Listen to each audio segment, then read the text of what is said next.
Okay, any questions before we start?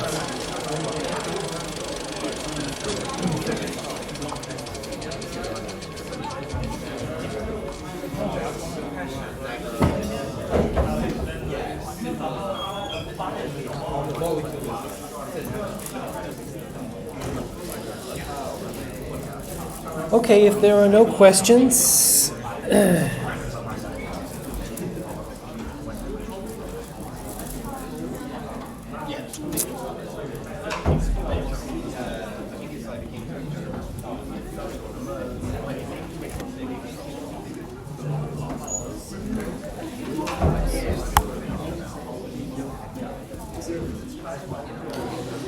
so today's exercise is a kind of practice exercise for Courseworks 1 and 3. In some ways, you're going to be working on it right now, so you'll get some practice, and I will give you some feedback. Sound good? So it's a similar setup as in previous weeks. You form groups of maybe, well, however many you want, pretty much. Then you choose a research paper from that URL. There's a list of research papers there. You start a Google Doc and add your team name and your names of your group members. And then you extract the essentials of a research paper. And you can use the template provided in Coursework 1. And don't use AI today to do this. Do this like with your own brains, your own like autonomy. We will try it a different day with AI. I know you all want to do it with ChatGPT and all that stuff. We will try the same exercise using your favorite LLMs on a different day. Today, just try it with your heads, your own brains. Does anybody know why this is a good skill to have, using your own brain and not just ChatGPT? Does anybody know why? Name? You take, there's like an MIT study, I think, on it, where you take a lot more pride and engagement with tasks. And the people who are using AI basically completely clocked out by the end of the study. They were just copying and pasting, they weren't even reading what they were submitting. I saw that study.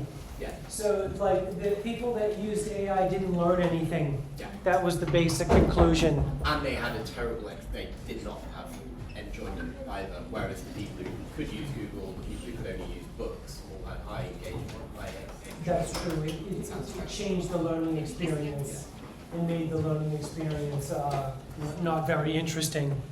That's true. So one answer, it's not the answer I was thinking of, but one answer is that if you use AI, you don't learn anything, or you don't learn very much. There's another reason. Great, we need new neural pathways in the brain. That's true. You create new neural pathways in the brain if you do it yourself. That's true. Any other reasons? AI could be wrong.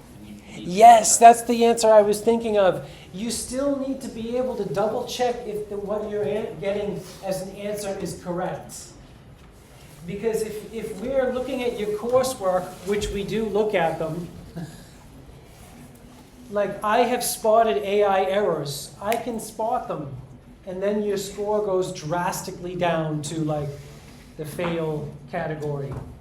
So if I see that, I can see when AI produces the answer, not always, but oftentimes. And sometimes for me, it's very obvious, and I can just say, this is an LLM, right? So you have to be able to look at an answer provided by an LLM and then make sure it's correct and doesn't have any LLM hallucinations or errors and stuff like that.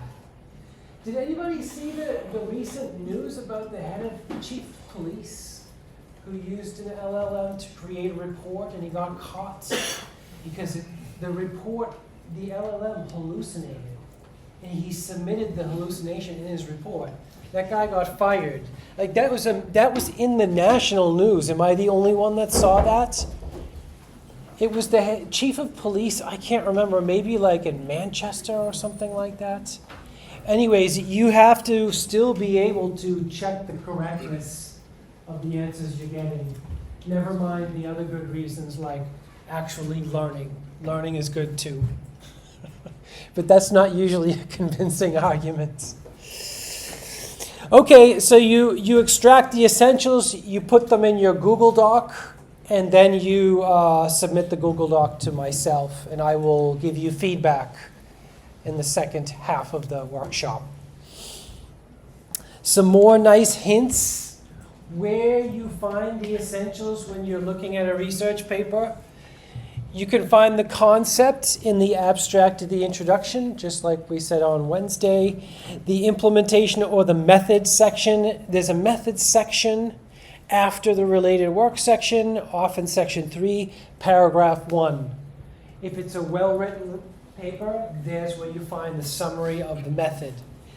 The core related work, it's often in the last paragraph of the related work section, very often. Not always, but often. Input data characteristics are often in the methods section near the beginning. The type of evaluation is after the methods section, usually section 4, near the end. Right, that's not too difficult. Usually nobody has any trouble finding that. Representative images can be anywhere. And then the paper DOI, you have to use show the paper DOI that in the URL to the PDF as well.